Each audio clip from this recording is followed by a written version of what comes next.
இந்த நாளிலே கூட நம்ம ஒரு மிக முக்கியமான சத்தியத்தை நம்ம என்ன செய்ய போறோம்னா படிக்க இருக்கிறோம்.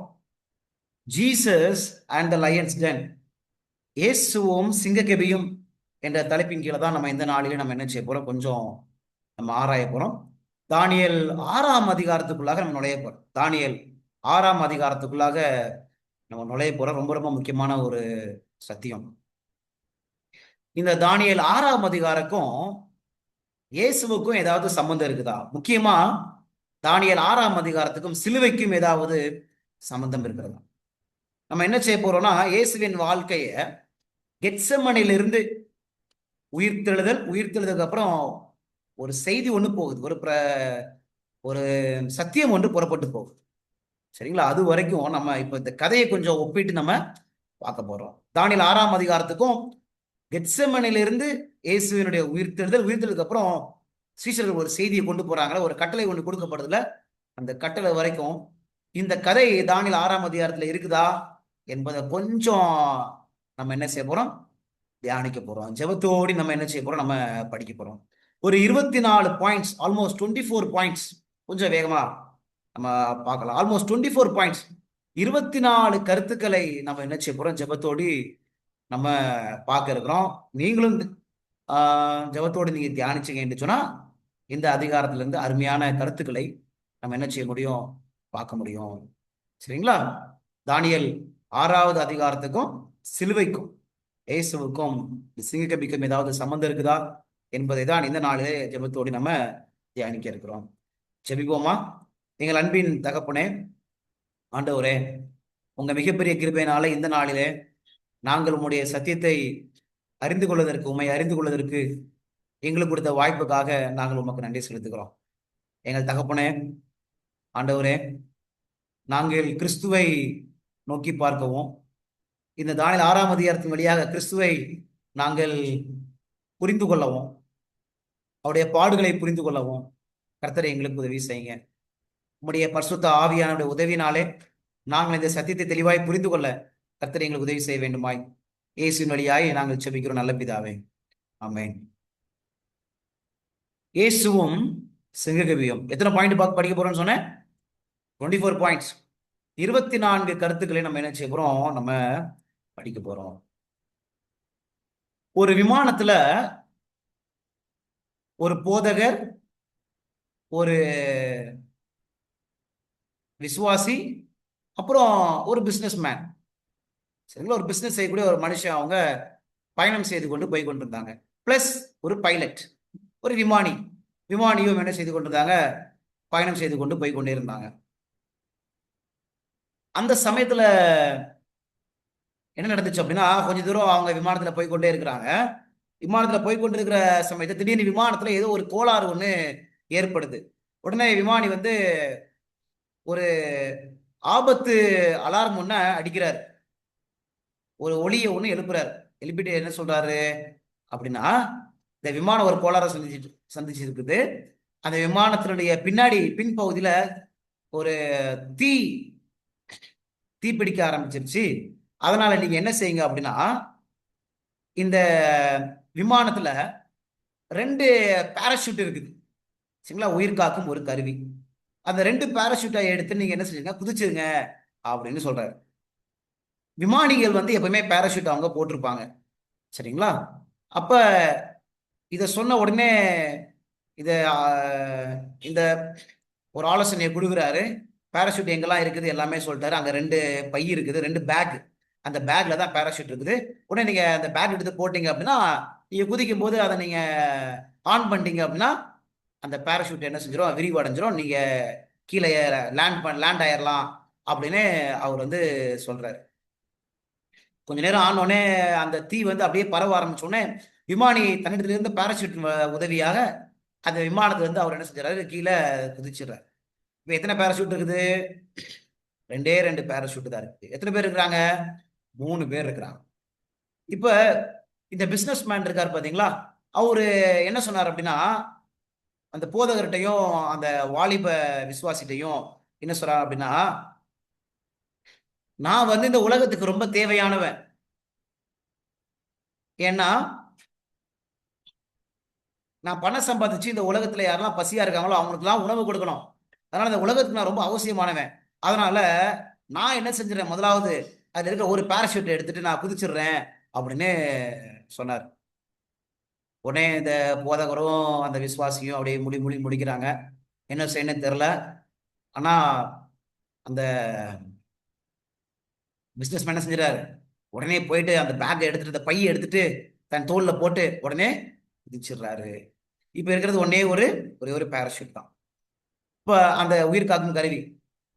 அப்ப அந்த போதகர் வந்து அந்த இளம் விசுவாசிட்டே சொல்றாரு. என்ன சொல்றாருன்னா, வாலிப விசுவாசி சொல்றாரு, அப்பா நான் சத்தியத்தை அறிஞ்சிட்டேன். நான் என்னை தேவனுக்காக ஒப்பு கொடுத்துட்டேன். ஆனா உனக்கு யாருன்னு நீ இன்னும் கல்யாணமாக வேண்டி இருக்குது. இன்னும் ஆண்டவரை நீ அதிகமாக அறிய வேண்டி இருக்குது. கிறிஸ்துவின் அறிவில் அதிகமாக வளர வேண்டி இருக்குது.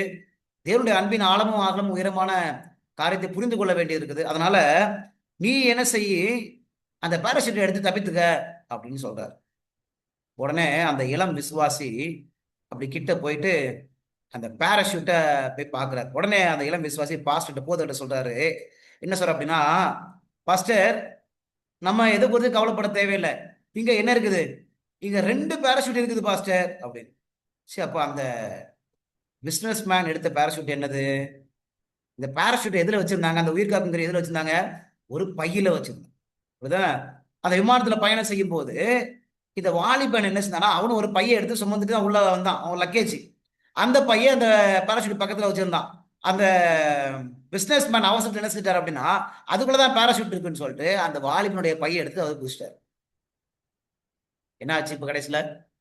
அவருடைய உயிர் காணாம போயிடுச்சு. அவ்வளவுதான், அவரு மரித்து போனாரு. சில நேரங்கள்ல நாமும் கூட அப்படித்தான் வேதாகமத்தை படிக்கும்போது அநேக காரியத்தை நம்ம எடுக்கிறோம். ஆனா நம்ம உயிரை காப்பாற்றக்கூடிய, நம்ம ரட்சிக்கக்கூடிய சிலுவையை குறித்து நம்ம அநேக சமயத்துல பேசுறதே கிடையாது. அநேக காரியத்துல அங்கே இங்கே எல்லாத்தையும் போய் தோன்றோம். ஆனா நம்மை ரட்சிக்கக்கூடிய அந்த சிலுவை பாடுகளை குறித்து நம்ம அதிகமாக யோசிக்கிறதே கிடையாது. ஆனால் ஆண்டவர் இந்த கடைசி காலங்கள்ல தானியேல் வெளிப்படுத்தல் புஸ்தகத்திலேயே இந்த சிலுவையை ஆண்டவர் அங்க என்ன செஞ்சிருக்கிறாங்க, இணைச்சி வச்சிருக்கிறாங்க. சிலுவையை தேவன் அங்க போட்டு வச்சிருக்கிறார். அதுதான் நம்ம கொஞ்சம் நம்ம என்ன செய்ய போறோம், பார்க்க போறோம். எத்தனை பாயிண்ட் சொன்னேன்? 24 பாயிண்ட். 24 பாயிண்ட் நம்ம என்ன செய்ய போறோம், பார்க்க போறோம். தானியேல் 6ஆம் அதிகாரத்துக்கும் சிலுவைக்கும் இருக்கக்கூடிய ஒரு 24 பாயிண்ட்ஸ் நம்ம என்ன செய்ய போறோம், நம்ம பார்க்க போறோம். அங்கே தான் நம்ம எடுக்க போறோம். ஆனா இயேசுவின் வாழ்க்கையை நம்ம கெட்செமனேல இருந்து பார்க்க போறோம். இயேசுவின் வாழ்க்கையை கெட்செமனேல இருந்து நம்ம என்ன செய்ய போறோம், நம்ம பார்க்க போறோம். ஆனா தானியேல் 6ஆம் அதிகாரத்துல ஆங்காங்கே எடுக்க போறோம். சில இடத்துல வரிசையா இருக்கும், சில இடத்துல வரிசையா இருக்காது. ஆனா சிலுவையில இருந்து கெட்செமனேல இருந்து உயிர்த்தெழுதல் வரைக்கும் இந்த தானியேல் 6ஆம் அதிகாரத்துக்கும் அவ்வளவு சம்பந்தம் அங்கங்கே அப்படியே காணப்படும். சரிங்களா? அந்த வார்த்தைகள் அப்படியே அங்கங்கே அப்படியே சொல்லப்பட்டிருக்குது. அதை நம்ம என்ன செய்யலாம், கொஞ்சம் நம்ம பார்க்கலாம். படிக்கலாமா? கொஞ்சம் வேகமாகவும் நம்ம படிக்கலாம். எல்லாரும் பைபிள் எடுத்துக்காங்க. பைபிள் எடுத்தாதான் புரியும். அதனால எல்லாரும் தயவு செய்து வேதாகம் எடுத்துக்கோங்க. ஒரு விரலை நீங்க எப்பவுமே தானியேல் 6ஆம் அதிகாரத்துல வைத்துக்கோங்க. சரிங்களா? எல்லாருமே நீங்க ஒரு விரல தானியேல் 6ஆம் அதிகாரத்துல நீங்க வைத்துக் கொள்ளுங்க. இன்னொன்னு மத்தேயு, மார்க்கு, லூக்கா, யோவான். மத்தேயு, மார்க்கு, லூக்கா, யோவான் ஒரே ஒரு வசனம் சங்கீத புத்தகத்துல நம்ம என்ன செய்வோம், நம்ம படிக்கலாமா? சரி, பாயிண்ட் நம்பர் 1. பாயிண்ட் நம்பர் 1, இயேசுவும் சிங்ககர்ணியும். தானியேல் 6ஆம் அதிகாரம் 2வது வசனத்துக்கு போலாம். தானியேல் 6ஆம் அதிகாரம் 2வது வசனத்துக்கு எல்லாரும் தானியேல் 6ஆம் அதிகாரம் எடுத்து வைத்துக் கொள்ளுங்க. சரிங்களா? தானியேல் 6ஆம் அதிகாரம் 2வது வசனத்துக்கு நம்ம என்ன செய்யலாம், ராஜாவுக்கு நஷ்டம் வராதபடிக்கு அந்த தேசாதிபதிகள் கணக்கு ஒப்புவிக்கிறதற்காக அவர்களுக்கு மேலாக 3 பிரதானிகளையும் ஏற்படுத்துவது தரியுக்கு நலம் என்று கண்டது. இவர்களில் தானியேல் ஒருவனாய் இருந்தான். சரிங்களா? இந்த தானியேல் யாரு? இந்த வசனத்தின் பிரகாரம் அவன் யாரு? பிரதானி. அதை பாருங்களேன், ராஜாவுக்கு நஷ்டம் வராதபடிக்கு அந்த தேசாதிபதிகள் கணக்கு ஒப்பிடுவதற்காக அவர்களுக்கு மேலாக 3 பிரதானிகளை ஏற்படுத்துவது தரியுக்கு நலம் என்று கண்டது. இவர்களில் தானியேல் ஒருவனாய் இருந்தான். அப்ப தானியேல் யாரு? ஒரு 3 பிரதானிகளில ஒரு பிரதானி. சரிங்களா? அவர் ஒரு பிரதானி. இப்ப இயேசு கிறிஸ்து யாரு? ஒரு வசனத்தை நம்ம ஏற்கனவே படிச்சிருக்கிறோம். தானியேல் 12ஆம் அதிகாரம் முதல் வசனம் படிங்களேன். இயேசு கிறிஸ்து யாரு? முதலாவது யாரை குறித்து படிக்கும் போது அதை நம்ம புரிஞ்சுக்குவோம். தானியேல் 12ஆம் அதிகாரம் முதலாவது வசனம் படிச்சு பார்த்தோம் அப்படின்னா, உன் ஜனத்தின் புத்திரருக்காக நிற்கிற பெரிய அதிபதியாகிய மிகாவேல் அக்காலத்திலே எழும்புவான். இருக்குதுங்களா? நம்ம ஏற்கனவே படிச்சிருக்கிறோம். இந்த மிகாவேல் யாருன்னு படிச்சிருக்கிறோம், ஞாபகம் இருக்குங்களா? இந்த மிகாவேல் இயேசு கிறிஸ்து அப்படின்னு படிச்சிருக்கிறோம். அந்த வசனம் பாருங்க, உன் ஜனத்தின் புத்திரருக்காக நிற்கிற பெரிய அதிபதியாகிய மிகாவேல். எந்த வசனம் படிச்சோம்? இந்த வசனம் பெரிய அதிபதியாகிய மிகாவேல். மிகாவேல் என்பது யாருன்னு சொல்லுது? தானியேல் 12:1 பிரகாரம் மிகாவேல் யாரு? பெரிய அதிபதி. இப்ப இந்த அதிபதி யாரு? அப்போஸ்தலர் 5ஆம் அதிகாரம், அப்போஸ்தலர் 5ஆம் அதிகாரத்துல 30வது வசனம் 31வது வசனம். அப்போஸ்தலர் 5ஆம் அதிகாரம் 30ஆம் வசனம், 30வது வசனம் 31வது வசனம். மிகாவேல் யாருன்னு படிச்சோம்? பெரிய அதிபதி. இந்த பெரிய அதிபதி யாருன்னு படிச்சா மிகாவேல் இயேசு கிறிஸ்து கண்டுபிடிச்சிடலாம். அப்போஸ்தலர் 5:30-31 பாருங்களேன். நீங்கள் மரத்திலே தூக்கி கொலை செய்த இயேசுவை நம்முடைய பிதாக்களின் தேவன் எழுப்பி இஸ்ரவேலுக்கு மனம் திரும்புதலையும் பாவ மன்னிப்பையும் அருளுவதற்காக அவரை அதிபதியாகவும் இரட்சகராகவும் தமது வலது கரத்திலே உயர்த்தினார். இருக்குதுங்களா? அப்ப அந்த அதிபதி யாரு? மிகாவேல் என்பது பெரிய அதிபதி. இப்ப அந்த அதிபதி யாருன்னு சொல்லி நம்ம அப்போஸ்தலர் 5:30-31 படிக்கிறோம். அவர் யாரு? இயேசு கிறிஸ்து. அப்ப மிகாவேல் யாரை குறிக்குது? இயேசு கிறிஸ்து. இருக்குதுங்களா? மிகாவேல் யாரு? இயேசு கிறிஸ்து. அப்ப தானியேல் 6வது அதிகாரத்துல 2வது வசனத்துல என்ன படிக்கிறோம்? தானியேல் யாரு? தேசாதிபதிகளுக்கே ஒரு யாரு? தேசாதிபதிகளே யாருக்கு தான் கணக்கு கொடுக்கணும்? தானியேலுக்கு கணக்கு கொடுக்கணும். சரிங்களா? அப்ப தேசாதிபதிகளுக்கு தலைவர் ஒரு அதிபதி யாரு? இந்த தானியேல். அதே போல இயேசுவானவர் யாரு? இயேசுவானவர் ஒரு பெரிய அதிபதி. அதிபதி என்று வேதாகமும் சொல்றத பார்க்க முடியும். இப்ப எப்படி தேசாதிபதிகள் கணக்கு ஒப்புவிக்கணுமோ அதே போல இயேசு கிறிஸ்துட்ட யார் கணக்கு ஒப்புவிக்கணும்? ஒரு வசனம், இன்னொரு வசனம் படிக்கலாம், ரொம்ப அழகா இருக்கும். இந்த மிகாவேலுக்கு இன்னொரு பேர் ஒண்ணு இருக்குது. யூதா புஸ்தகம் 9வது வசனம். யூதா புஸ்தகம் 9வது வசனம் பாருங்களேன். பிரதான தூதனாகிய மிகாவேல். இருக்குதுங்களா? என்ன சொல்லுது வசனம்? பிரதான தூதனாகிய மிகாவேல். சரிங்களா? இருக்குதா? பிரதான தூதனாகிய மிகாவேல். அப்ப மிகாவேல் யாருன்னு படிச்சோம்? பெரிய அதிபதி படிச்சோம். அந்த பெரிய அதிபதி யாரு? இயேசு கிறிஸ்து. சரிங்களா? அப்ப மிகாவேலுக்கு இன்னொரு பேர் யூதால என்ன சொல்றாரு?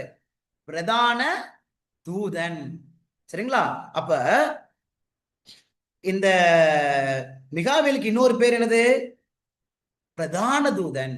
தானியேலுக்கு அங்க என்ன பேர் இருக்குது? பிரதானி. இருக்குதுங்களா? தமிழ்ல ரொம்ப அழகா இருக்கு, அப்படிதானே? அங்க பிரதானின்னு இருக்கு தானியேலுக்கு. இயேசுக்கு என்ன பேர் இருக்கு? பிரதான தூதன். அங்க தானியேலுக்கு யாரு கணக்கு கொடுக்கணும்? தேசாதிபதிகள் கணக்கு கொடுக்கணும். இங்க யாரு கணக்கு கொடுக்கணும்? இவர் தான் பிரதான தூதன். அப்ப இவருக்குள்ள யாரு இருக்கிறா? தூதர்கள் என்ன செய்யறாங்க? இருக்கிறாங்க. சரிங்களா? சரி, இப்ப அடுத்த 2வது பாயிண்ட் போயிருவோமா? பாயிண்ட் நம்பர் 2க்கு போயிடலாம். சரிங்களா?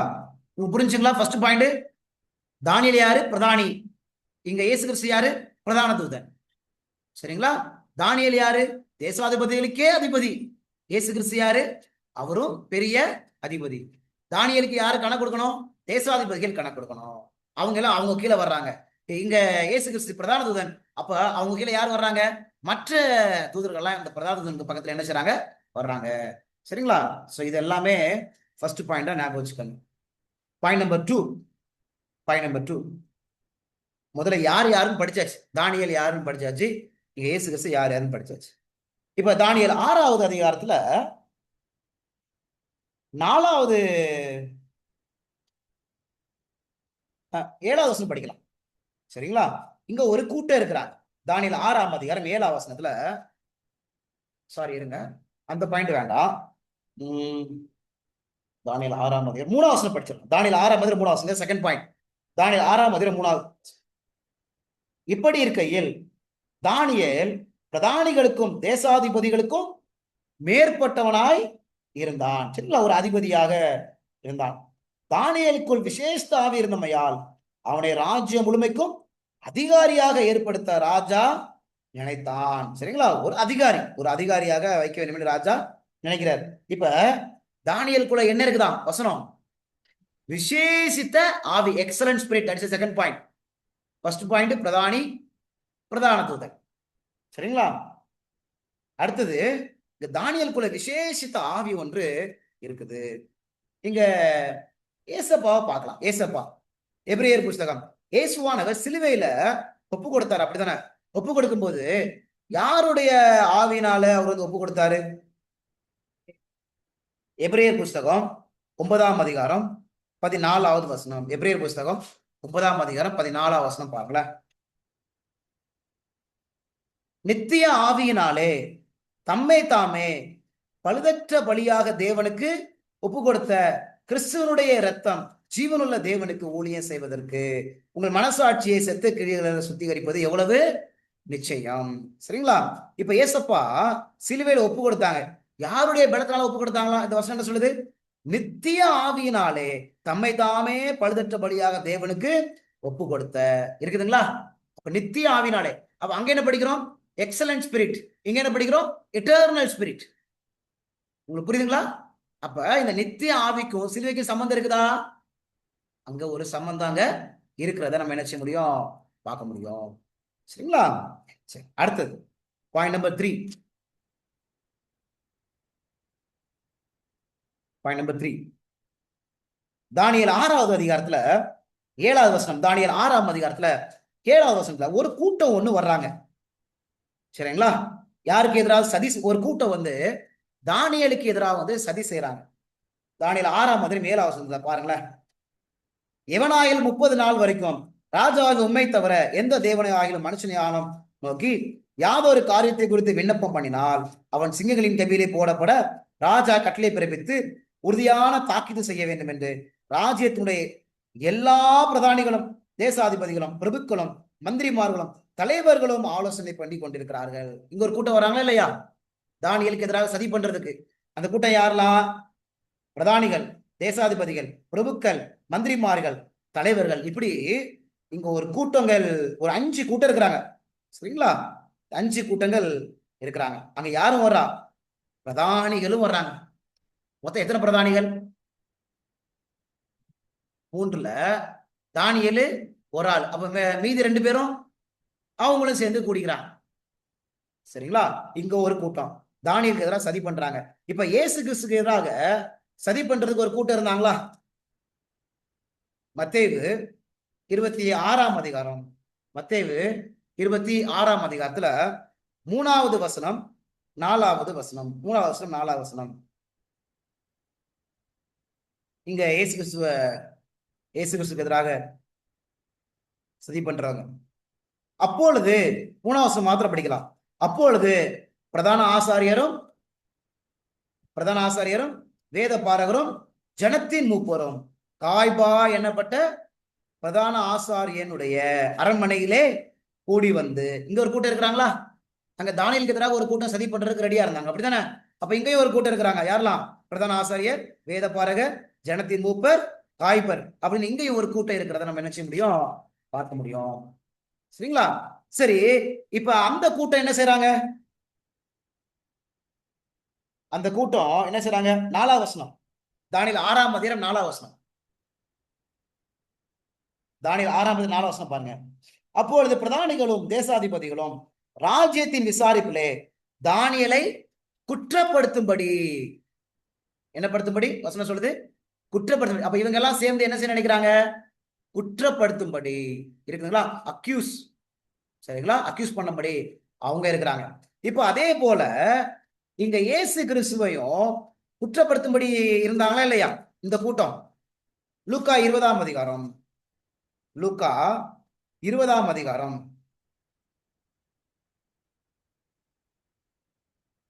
20வது வசனம். லூக்கா 19 20 வசனம் படிக்கலாம். லூக்கா 20ஆம் அதிகாரம் 19வது வசனமும் 20வது வசனம் நம்ம என்ன செய்யலாம், நம்ம படிக்கலாம். சரிங்களா? பாருங்களேன். பிரதான ஆசாரியரும் வேத பாரகரும் தங்களை குறித்து இந்த ஊமையை சொன்னார் என்று அறிந்து அந்நேரத்திலே அவரை பிடிக்க வகை தேடியும் ஜனங்களுக்கு பயந்திருந்தார்கள். அவர்கள் சமயம் பார்த்து தேசாதிபதியின் ஆளுகைக்கும் அதிகாரத்துக்கும் அவரை ஒப்புக் கொடுக்கும்படி அவருடைய பேச்சிலே குற்றம் கண்டுபிடிக்கலாம் என்று தங்களை உண்மையுள்ளவர்கள் என்று காண்பிக்கிற வேவுக்காரரை அவரிடத்தில் அனுப்பினார். யார் அனுப்புனா? 19 வருஷம் என்ன சொல்லுது? அந்த பிரதான ஆசாரியரும் வேத பாரகரும் அனுப்புறாங்க. இருக்குதுங்களா இல்லையா? அப்ப குற்றம் கண்டுபிடிக்கும்படி அனுப்புறாங்களா? சரிங்களா?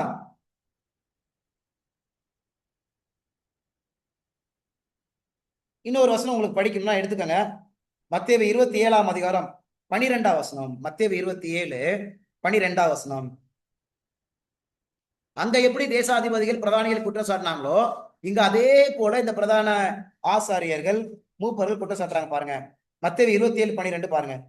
பிரதான ஆசாரியர் மூப்பரும் அவர் மேல் குற்றம் சாட்டுகையில், இருக்குங்களா? அவர் மேல் குற்றம் சாட்டுகையில், குற்றம் சாட்டுறாங்களா? உங்களுக்கு கனெக்ஷன் புரிய வருதா? பாயிண்ட் நம்பர் 1 என்ன? பாயிண்ட் நம்பர் 1 படிச்ச தானியேல் யாரு? ஒரு பிரதானி. அங்க இயேசு கிறிஸ்து யாரு? பிரதான தூதன். தானியேல் யாரு? அதிபதி. இயேசு கிறிஸ்து யாரு? அதிபதி. தானியேலுக்கு யாரு கணக்கு கொடுக்கணும்? தேசாதிபதிகளாம் கணக்கு கொடுக்கணும். அங்க இயேசு கிறிஸ்து பிரதான தூதனா இருக்கிறதுனால எல்லா தூதர்களும் அவருக்கு என்ன செய்வாங்க? வருவாங்க. சரிங்களா? அது ஃபர்ஸ்ட் பாயிண்ட். பாயிண்ட் நம்பர் 2 என்ன? இங்க தானியேல்ட்ட எக்ஸலன்ட் ஸ்பிரிட் இருந்துச்சு. அங்க இயேசு கிறிஸ்து இட்டர்னல் ஸ்பிரிட், நித்திய ஆவி. நித்திய ஆவினாலே என்ன செஞ்சாரு? தம்மை தாமே பழுதற்ற ஆட்டுக்குட்டியாக பலி என்ன செஞ்சாரு? ஒப்பு கொடுத்தாரு. பாயிண்ட் நம்பர் 3 என்ன? இங்க ஒரு கூட்டம் இருக்கிறாங்க. யாரு? பிரதானிகள், தேசாதி பதிகள், சரிங்களா? பிரபுக்கள், மந்திரிமார்கள், தலைவர்கள் என்ன ஒரு கூட்டம் இருக்கிறாங்க. அதே போல இங்க நம்ம படிச்சோம், அப்படித்தானே? பிரதான ஆசாரியர்கள், வேத பாரகர்கள், சரிங்களா? ஜனத்தின் மூப்பர்கள், இவங்கெல்லாம் என்ன செஞ்சாங்க? இருந்தாங்க அப்படின்னு படிச்சோம். பாயிண்ட் நம்பர் 4, இந்த தானியேல் கதையில என்ன படிக்கிறோம்? அவங்களும் குற்றம் சுமத்துறாங்க. அதே போல இங்கேயும் குற்றம் சுமத்துறத நம்ம என்ன செய்ய முடியும்? பார்க்க முடியும். இருக்குதா? யாரும் குழம்புல? சரி, பாயிண்ட் நம்பர் 5 போலாமா? வசனம் ஏதாவது மிஸ் ஆகுதா? எல்லாரும் வசனம் கரெக்டா எழுதிட்டீங்கல்ல? என்ன ஃபர்ஸ்ட் 4th பாயிண்ட்டுக்கு வசனம் என்ன படிச்சோம்? தானியேல் 6ஆம் அதிகாரம் 4வது வசனம். அந்த 4வது வசனத்துல என்ன வருது?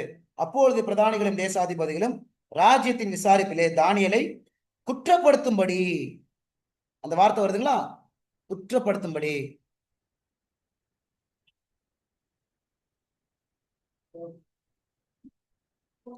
தேர்ட் பாயிண்ட் வந்து தானியேல் 6 verse 4, சாரி verse 7. தானியேல் 6 verse 7ல அந்த கூட்டம் இருப்பாங்க. தானியேல் 6:7 வசனத்துல தான் அந்த கூட்டம் யாரெல்லாம் இருப்பாங்க? எல்லா பிரதானிகளும், தேசாதிபதிகளும், பிரபுக்களும், மந்திரிமார்களும், தலைவர்களும் என்ன செய்வாங்க? இருப்பாங்க. சரிங்களா? 4வதுல குற்றப்படுத்தும்படி, அந்த பாயிண்ட் மாத்திரம் தான். கிடைச்சிச்சுங்களா? வசனம் தப்பா சொல்லிட்டோம். சரி, 5வது பாயிண்ட்ல போயிருவோமா? சரி, ஃபர்ஸ்ட் பாயிண்ட் பிரதானி, பிரதான தூதன். செகண்ட் பாயிண்ட் விசேஷ ஆவி, நித்திய ஆவி. தேர்ட் பாயிண்ட் இங்க பிரதானிகள், தேசாதிபதிகள். அங்க யாரு படிக்கிறோம் நம்ம? அங்கே பிரதான ஆசாரியர், வேத பாரகர். இங்க ஒரு கூட்டம், அங்கே ஒரு கூட்டம். 4th பாயிண்ட் இங்கேயும் குற்றம் சுமத்துறாங்க, அங்கேயும் குற்றம் சுமத்துறாங்க. சரிங்களா? சரி, பாயிண்ட் நம்பர் 5.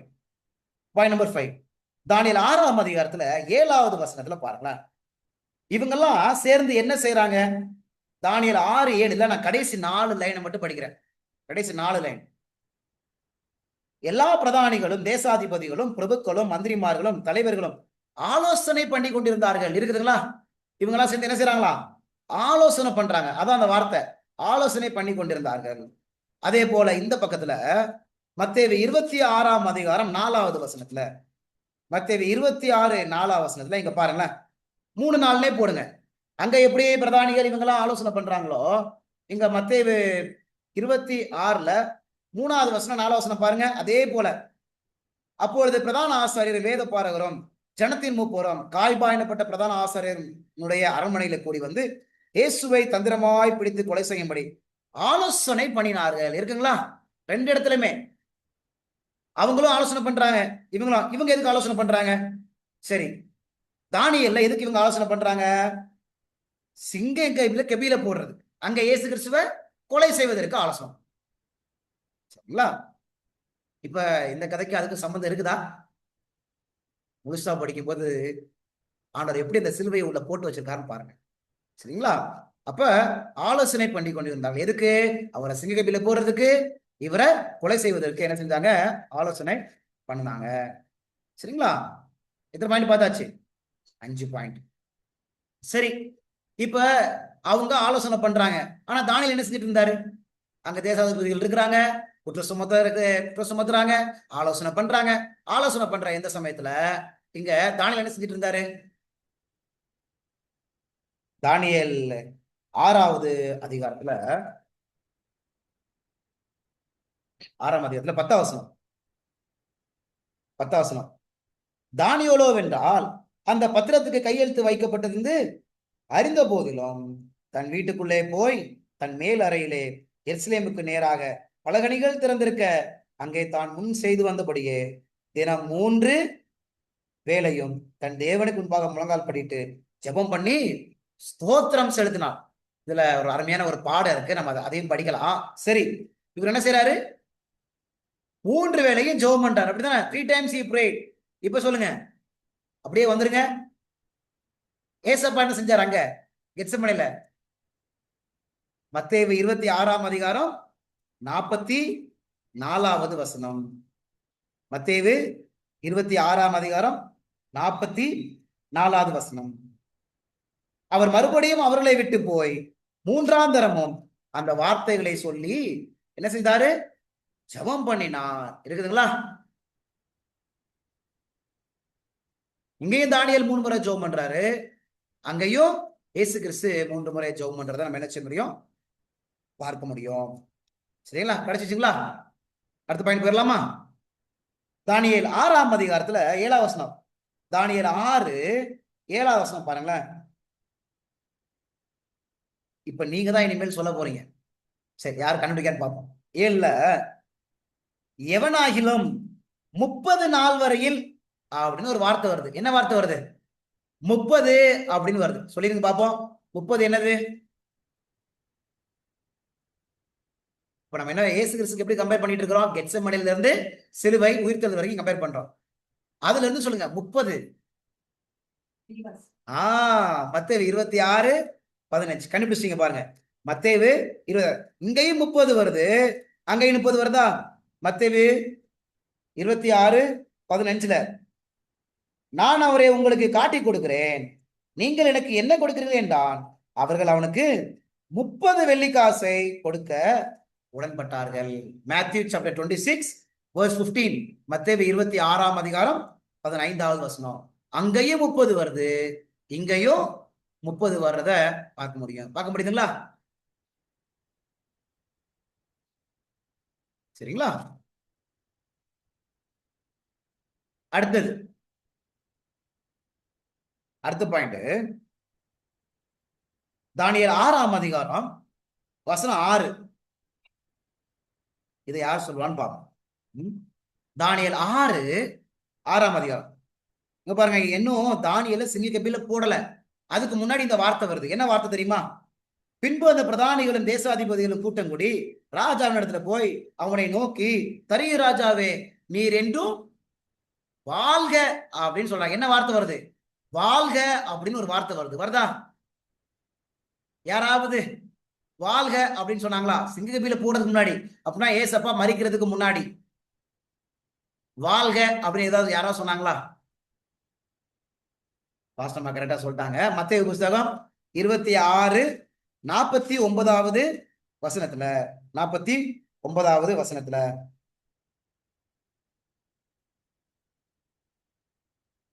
உடனே அவன் இயேசுவின் இடத்தில் வந்து ரபி வாழ்க என்று சொல்லி அவரை முத்தம் செய்தான்.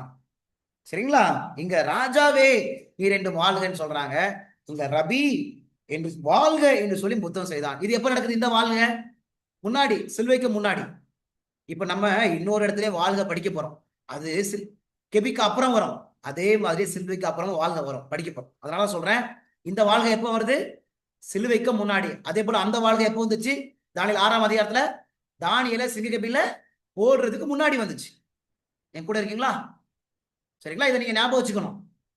ஏன்னா நம்ம இன்னொரு இடத்துல வாழ்க படிக்க போறோம். இன்னொரு பாயிண்ட் வாழ்க வரப்போகுது. சரி, இப்ப இதுக்கப்புறம் என்ன செஞ்சாங்க? அந்த 30 வெள்ளி காசு வச்சு இயேசுவ காட்டி கொடுத்துட்டாரு. வாழ்க என்று சொல்லிட்டாரு. இப்ப யார்கிட்ட கொண்டு போனாங்க? முதலாவது பிலாத்துட்ட கொண்டு போறாங்க. என்ன நடந்துச்சு? சரிங்களா? சரி, இப்ப தானியேல் 6 போயிடலாம். இப்ப தானியேலு ஜெபம் பண்றாருன்னு கண்டுபிடிச்சிட்டாங்க. கண்டுபிடிச்ச உடனே ராஜாட்ட போய் சொல்றாங்க. அப்படிதானே? தானியேல் 6ஆம் அதிகாரத்துல 14வது வசனம். ராஜா எப்படி துடிக்கிறாரு பாருங்க. தானியேல் 6:14 வசனம். ராஜா இந்த வார்த்தைகளை கேட்டபோது இருக்குதுங்களா, தன்னில் மிகவும் சஞ்சலப்பட்டு தானியேலை காப்பாற்றும்படிக்கு அவன் பேரில் தன் மனதை வைத்து அவனை தப்பிப்பதற்காக சூரியன் அஸ்தமிக்கு மட்டும் பிரயாசப்பட்டு கொண்டே இருந்தான். இப்ப தரியுடைய மனசு எப்படி இருக்குது? எப்படியாவது யாரை காப்பாத்தணும்? தானியேலை காப்பாத்தணும். அது வசனம் சொல்லுது பாருங்க. பிரயாசப்பட்டிருந்தான், தானியேலை காப்பாற்றும்படிக்கு அவன் பேரில் தன் மனதை வைத்து. இப்ப அங்க கொண்டு போங்க. அங்க இயேசு யார்கிட்ட கொண்டு போனாங்க? பிலாத்துட்ட கொண்டு போனாங்க. அப்ப பிலாத்து மனசு எப்படி இருந்துச்சு? இதே மாதிரி பாருங்க, இதே மாதிரி இருக்கான்னு பாருங்க. யோவான் 19ஆம் அதிகாரம். யோவான் 19ஆம் அதிகாரம்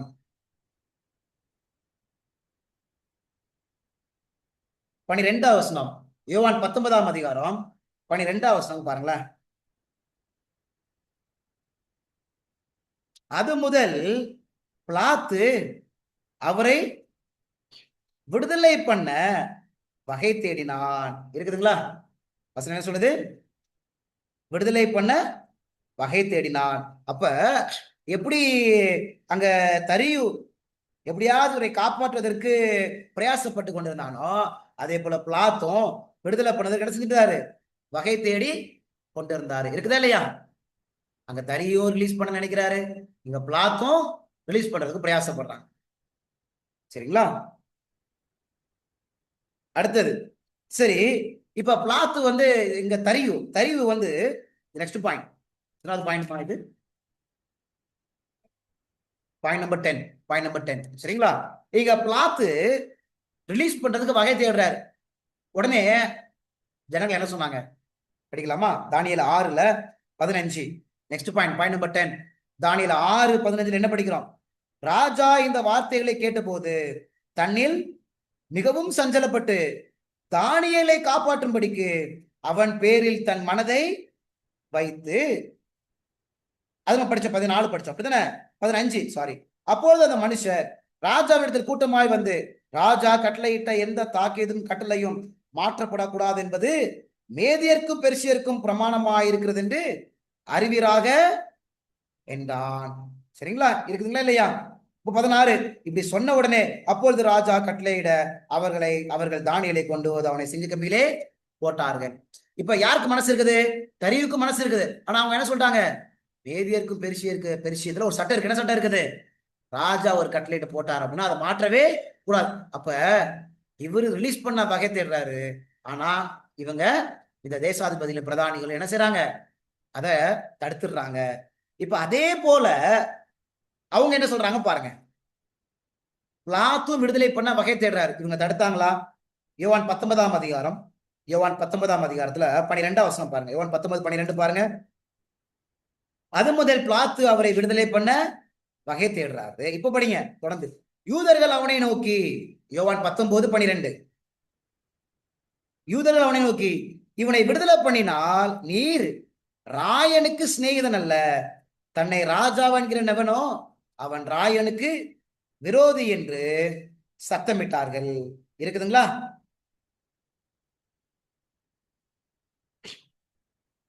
அப்ப 15ஆம் வசனம், அவர்கள் பாருங்க, 15ஆம் வசனம் பாருங்க, அவர்கள் இவனை அகற்றும் அகற்றும், சிலுவையில் அறையும் என்று சத்தமிட்டார்கள். அதற்கு பிலாத்து, உங்கள் ராஜாவை நான் சிலுவையில் அறையலாமா என்றான். பிரதான ஆசை பிரயத்தனமாக, ராயனே அல்லாமல் எங்களுக்கு வேற ராஜா இல்லை என்றார்கள். அப்பொழுது அவரை சிலுவையில் அறையும்படி அவர்களிடத்தில் ஒப்பு கொடுத்தார். பாத்தீங்களா, அங்க எப்படி அந்த தேசாதிபதி பிரதானிகளும் வகை தேடுறாரு தரியு, அப்படியே மனசை கன்வின்ஸ் பண்ணி கடைசியில ஒப்பு கொடுத்தது மாதிரி, இங்க அதே மாதிரி இந்த ஜனங்களும் பிரதான ஆசிரியர்களும் சேர்ந்து எங்களுக்கு ராஜா ராயன் தான் அப்படி இப்படின்னு சொல்லி கடைசியில இயேசு கிறிஸ்துவின் சிலுவைக்கு ஒப்பு கொடுத்துட்டாங்க. அதே காரியத்தை பார்க்க முடியுதா? சேம் திங், அதே காரியத்தை நம்ம என்ன செய்ய முடியும், பார்க்க முடியும். சரி, 11வது பாயிண்ட். இங்க தரியுக்கு முன்னாடி தானியேல் எப்படிப்பட்டவனாக இருந்தாரு? 22ஆம் வசனம், தானியேல் 6:22 பாருங்களேன். தானியேல் 6:22, சிங்கங்கள் என்னை சேதப்படுத்தாதபடிக்கு தேவன் தம்முடைய தூதனை அனுப்பி அவளின் வாயை கட்டி போட்டார். அது என்னென்றால், அவருக்கு முன்பாக நான் குற்றமற்றவனாக காணப்பட்டேன். இப்ப எப்படி இருக்கிறாரு தானியேல்? குற்றமற்றவராக இருக்கிறார். இப்ப இயேசு கிறிஸ்து எப்படி இருந்தாரு? இயேசு கிறிஸ்து மத்தேயு 27ஆம் அதிகாரம், மத்தேயு 27ஆம் அதிகாரம் 24வது வசனம்.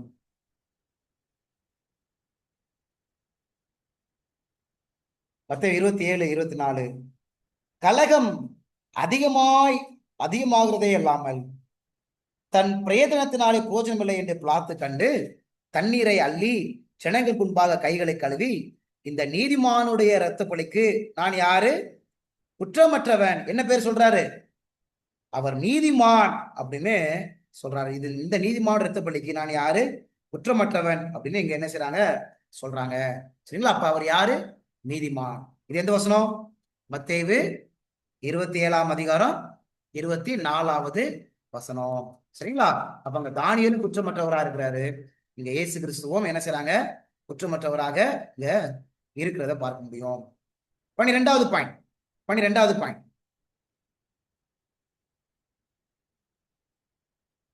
தானியேல் 6ஆம் அதிகாரம் 20ஆம் வசனம். தானியேல் 6ஆம் அதிகாரம் 20ஆம் வசனம் பாருங்களேன். ராஜா கெபியின் கிட்ட வந்த போது துயர சத்தமாய் தானியேலை கூப்பிட்டு, தானியேலே, ஜீவனுள்ள தேவனுடைய தாசனே. இந்த வார்த்தை எங்கேயாவது வந்துச்சா? இந்த வார்த்தை, அதாவது கெத்செமனில இருந்து இந்த உயிர்த்தெழுதல் வரைக்கும் இந்த வார்த்தை எங்கேயா வந்திருக்கா? ஜீவனுள்ள தேவனுடைய தாசனே, லிவிங் காட். அதான் இந்த பாயிண்ட் நம்பர் 12. ஜீவனுள்ள தேவன், இந்த வார்த்தை எங்கேயா வந்திருக்கா? சரி, இங்க ஒருத்தர் யூஸ் பண்றாரு பாருங்களேன். இங்க ஒருத்தர் அந்த வார்த்தையை பயன்படுத்துறாரு. அந்த வார்த்தை அவர் எங்க பயன்படுத்துறாரு அப்படின்னா, மத்தேயு 26:63வது வசனம் பாருங்க. மத்தேயு 26:63வது வசனம் பாருங்களேன். இயேசுவோ பேசாமல் இருந்தார். அப்பொழுது பிரதான ஆசிரியன் அவரை நோக்கி, நீ தேவனுடைய குமாரனாகிய கிறிஸ்து தானா? அதை எங்களுக்கு சொல்லும்படி ஜீவனுள்ள தேவன் பேரில் உன்னை ஆணையிட்டு கேட்கிறேன். இருக்குதுங்களா? மத்தேயு 26:63வது வசனம், Matthew 26:63. அப்ப அங்கேயும் லிவிங் காட், இங்கேயும் லிவிங் காட் இருக்குதுங்களா? அங்க தானியேலே ஜீவனுள்ள தேவனுடைய தாசனே அப்படின்னு சொல்றாரு. இங்க பிரதான ஆசிரியர் என்ன பயன்படுத்துறாரு?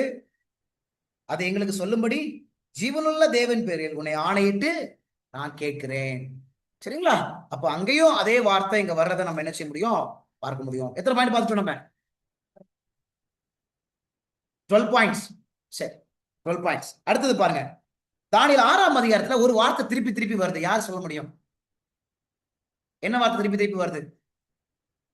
படிச்சுக்கீங்களா? இன்னொரு வார்த்தை வருது, அதை நம்ம அடுத்த வாரம் நம்ம பார்க்க போறோம். முக்கியமான ஒரு வார்த்தை. என்ன வார்த்தை? சிங்கம் என்ற வார்த்தை திருப்பி திருப்பி வருதா? சிங்கம். நீங்க வசனத்தை என்ன எழுதிங்க பாருங்க, எத்தனை முறை இந்த வார்த்தை வருது பாருங்க. தானியேல் 6ஆம் அதிகாரத்துல 7வது வசனத்துல வரும், சிங்க கெபி வருதுங்களா?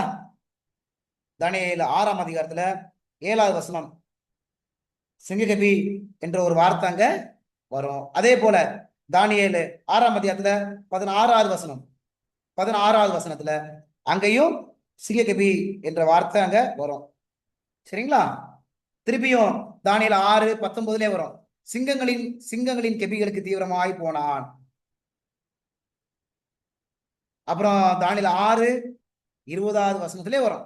20, 22, 20 இப்படி நீங்க படிச்சுட்டே போலாம். தானியேல் 6ல 7வது வசனத்துல வந்துச்சு. சரிங்களா? அதுக்கப்புறம் 16ஆம் வசனத்துல வந்திருக்குது. அப்புறம் 19ஆம் அதிகாரத்துல வந்திருக்குது. 20ஆம் வசனத்துல வந்திருக்குது. 22வது வசனம் வந்திருக்குது. 24ஆம் வசனம் மாத்திரம் படிச்சிடலாம். 24 படிக்கலாமா? 24 பாருங்க. தானியேலின் மேல் குற்றம் சாட்டின மனுஷரைய வென்றால் ராஜா கொண்டு வர சொன்னான். அவர்களையும் அவர்கள் குமாரரையும் அவர்கள் மனைவிகளையும் சிங்கங்களின் கெபியிலே போட்டார்கள். அவர்கள் கெபியின் அடியிலே சேர் முன்னே சிங்கங்கள் அவர்கள் மேல் பாய்ந்து அவர்கள் எலும்புகளை எல்லாம் நொறுக்கி போட்டது. அப்ப இந்த சிங்கம் என்ன செய்யுது? எலும்புகளை நெருக்கி போட்டுருச்சு. அப்படிதானே? இப்ப இயேசு கிறிஸ்துவானவர் கதையில சிங்கங்கள் இருக்குதா இல்லையா? சிங்கம் இருந்த மாதிரி தெரியாது. நம்ம எல்லாரும் படிக்கணும். எங்க போகணும் தெரியுமா? இந்த இந்த ஒரு வருஷத்தை படிக்கிறதுக்கு சங்கீத புஸ்தகம் போகும். சங்கீதம் 22வது சங்கீதம் போங்க எல்லாரும். சங்கீதம் 22வது சங்கீதம். இந்த சங்கீதம் 22வது சங்கீதம் எதையே யாரை குறித்து பேச தெரியுமா? சங்கீதம் 22 இது ஒரு தீர்க்க தரிசன சங்கீதம். சங்கீதம் 22 வந்து தீர்க்க தரிசன சங்கீதம். உதாரணத்துக்கு வசனம், அந்த வசனம் இருக்குல்ல, என் தேவனே என் தேவனே என்னை கைவிட்டீர். சரிங்களா? அப்ப இந்த 22வது சங்கீதம் வந்து ஒரு தீர்க்க தரிசன சங்கீதம். இப்ப இந்த வார்த்தை சொல்றாருல, என் தேவன் ஏன் கைவிட்டு, இது எப்ப சொன்னாரு? சரி, சரிங்களா? அவர் பாடுகள் மத்தியில சொன்னார். இப்ப இந்த சங்கீதத்துல சிங்க என்ற வார்த்தை வருதான்னு பார்க்கலாம். படிக்கலாமா? 11ஆம் வசனம் படிக்கலாம். 11ல என்னை விட்டு தூரமாகாதேயும், ஆபத்து கிட்டி இருக்கிறது, சகாயமரும் இல்லை, அநேக காளைகள் என்னை சூழ்ந்திருக்கிறது. அப்படின்னு என்ன அர்த்தம்? காளைகள்லாம் யாரு? துன்மார்க்கர் குறித்து பேசுறாரு. அப்படிதானே? உங்களுக்கு புரியுதுங்களா? இது எப்ப நடக்குது இந்த சங்கீதம்? இயேசுவின் வாழ்க்கையில முக்கியமா என் தேவனே என்னை கூப்பிட்டீர். அப்ப எப்ப இதை கூப்பிட்டாரு? சிலுவையில தொங்கி கொடுக்க அந்த சமயத்துலதான் அந்த சங்கீதம் நிறைவேறுது. அப்ப என்ன சொல்றாரு? அநேக காளைகள் என்னை சூழ்ந்திருக்கிறது, பாசான் தேசத்து பலத்த எருதுகள் என்னை வளர்ந்து கொண்டது, பீறி கெர்ச்சிக்கிற சிங்கத்தை போல என் மேல் தன் வாயை திறக்கிறார்கள். இப்ப சொல்லுங்க, அப்ப சிங்கங்கள் யாரு? அவங்க என்ன செய்யறாங்களாம்? தங்கள் வாயை திறக்கிறாங்களாம். அப்ப இந்த சிங்கம் யாரு? துன்மார்க்கரை குறித்து அங்க பேசுது, பொல்லாதவர்களை குறித்து என்ன செய்கிறாங்க? பேசுகிறது. 14 பாருங்க.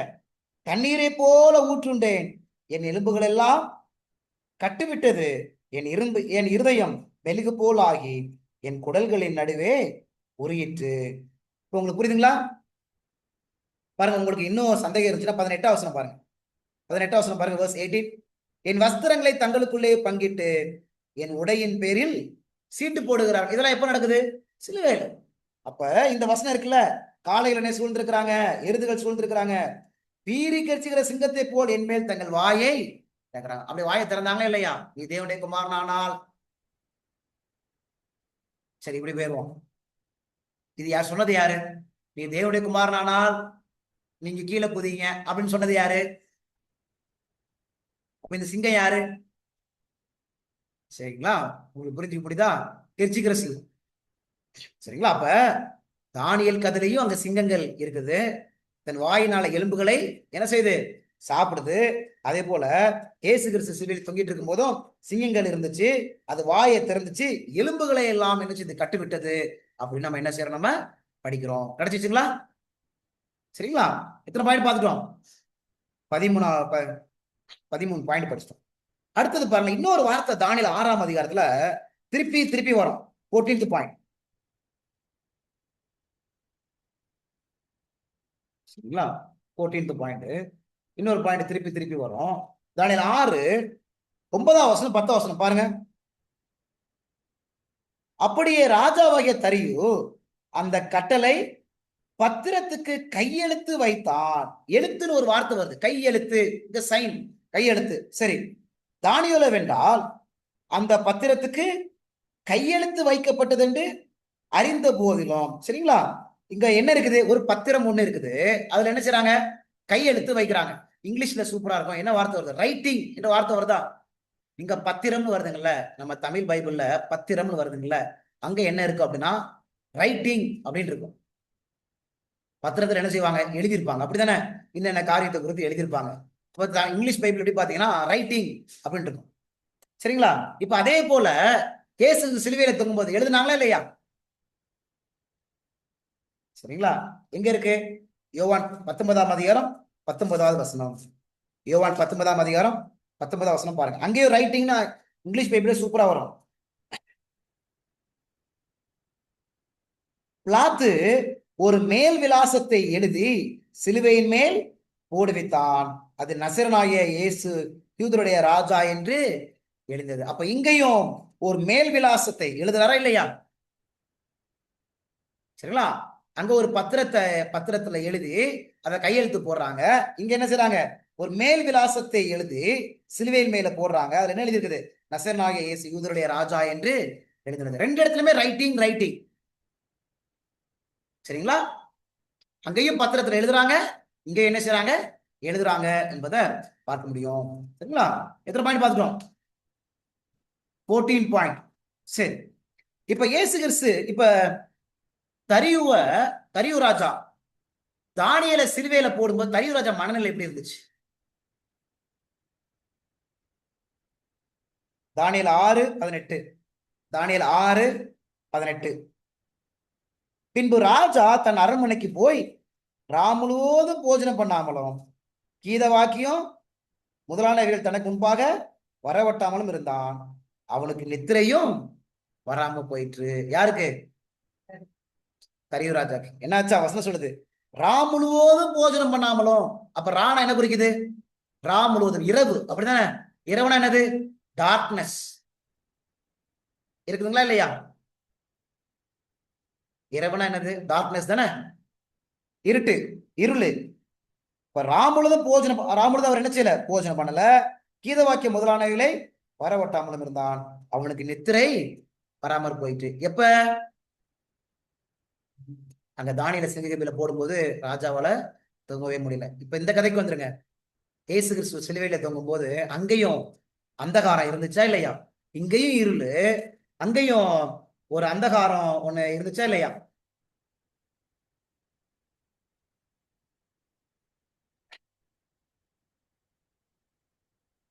இந்த வசனம் அப்படின்னா,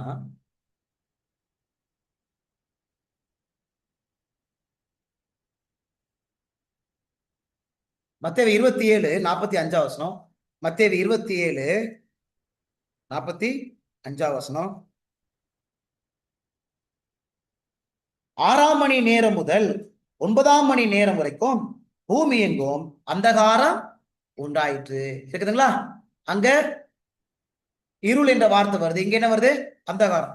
சரி, ராஜ மனநிலை எப்படி இருந்துச்சு, அவர் சாப்பிடல, அப்படித்தானே, அவர் சாப்பிடல, இசையெல்லாம் என்ன செய்யல, வர விடல, தூங்க கூட முடியல. சரி, இப்ப பிதாவுடைய மனநிலை எப்படி இருந்துச்சு, தானியேல உள்ள போடும்போது தரியு மனம் அப்படி இருந்துச்சு. இப்ப இயேசு கிறிஸ்து சிலுவையில தொங்கும்போது பிதாவுடைய மனசு எப்படி இருந்துச்சு? இப்ப அந்தகாரம் இருக்குல்ல, இந்த அந்தகாரம் உண்டாத காரணம் என்ன தெரியுமா? சங்கீத புஸ்தகம், சங்கீதத்துல ஒரு தீர்க்க தரிசனம் ஒண்ணு இருக்குது. சங்கீதம் 18வது சங்கீதம் 11வது வசனம். சங்கீதம் 18வது சங்கீதம் 11வது வசனம்.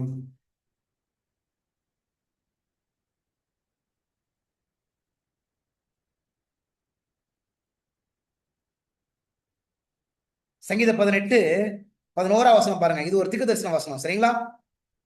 இருளை தமக்கு மறைவிடமாக்கினார், கரும்புணல்களையும் ஆகாயத்து கார்மேகங்களையும் தம்மை சூழ கூடாரமாக்கினார். இது தீர்க்க தரிசனம் வரும். இது யாரை குறித்து பேசுது, பிதாவை குறித்து பேசுது. பிதாவன் என்ன செஞ்சாராம், இருளை தமக்கு மறைவிடமாக்கினாராம். ஏன்னா அவரால் என்ன செய்ய முடியல, அந்த காட்சிகளை பார்க்க முடியல. அதனால இருளை தமக்கு கூடாரம் மறைவிடமாக்கினார், கரும்புணல்களையும் ஆகாயத்து கார்மேகங்களையும் தம்மை சூழ கூடாரமாக்கினார். உங்களுக்கு புரிஞ்சுக்க முடியுதுங்களா? அங்க தறிவால சாப்பிட முடியல, இசை வாசிக்க முடியல, தூக்கமே வரல. அதே போல பிதாவாகலையும் அந்த காட்சியை பார்த்து கொண்டிருக்கவே முடியல. அதனால இருள் என்ன செஞ்சாரு? தனது கூடாரமாக ஆக்கினாரு. சரிங்களா? எத்தனை பாயிண்ட் பார்த்துட்டோம் நம்ம? 15 பாயிண்ட்ஸ் படிச்சிட்டோம். கொஞ்சம் ரிவைஸ் பண்ணிடலாமா? மீதி எத்தனை பாயிண்ட் இருக்கணும்? இன்னும் 9 பாயிண்ட்ஸ் இருக்கு. சரிங்களா? 15 பாயிண்ட்ஸை பார்த்துடலாம். ஏதாவது வசனம் மிஸ் பண்ணி தான் நீங்க சொல்லலாம். ஒருவேளை சத்தியத்தை கேட்டுக்கொண்டிருக்கிற பிள்ளைகளும் ஜூம்ல இருக்கிற பிள்ளைகளும் ஏதாவது வசனம் மிஸ் பண்ணிட்டீங்க கூட நீங்க கேட்கலாம். சரிங்களா? பாயிண்ட் நம்பர் 1 என்னது? தானியேல் யாரு? பிரதானி. இயேசு கிறிஸ்து யாரு? பிரதான தூதன். தானியேல் ஒரு அதிபதி, இயேசு கிறிஸ்து யாரு? அதிபதி. இரண்டாவது பாயிண்ட், தானியேல் விசேஷ ஆவியால் நிரப்பப்பட்டான். இயேசு கிறிஸ்துவும் எக்ஸலன்ட் ஸ்பிரிட், இயேசு கிறிஸ்து இட்டர்னல் ஸ்பிரிட். மூணாவது, இங்க தானியேல் கதையிலையும் அங்க ஒரு கூட்டம் இருக்கிறாங்க. யார் இருக்கிறா? பிரதானிகள், தேசாதிபதிகள் என்ன செய்யறாங்க? இருக்கிறாங்க. அதே போல இயேசு கிறிஸ்துனுடைய சம்பவத்துல என்ன படிக்கிறோம் நம்ம? பிரதான ஆசிரியர் மூப்பர்கள் இருக்கிறாங்க. நாலாவது பாயிண்ட் என்ன படிக்கிறோம்? இங்கேயும் குற்றப்படுத்துறாங்க, அங்கேயும் குற்றப்படுத்துறாங்க. அஞ்சாவது பாயிண்ட், இங்க ஆலோசனை, அங்கேயும் ஆலோசனை பண்றாங்க.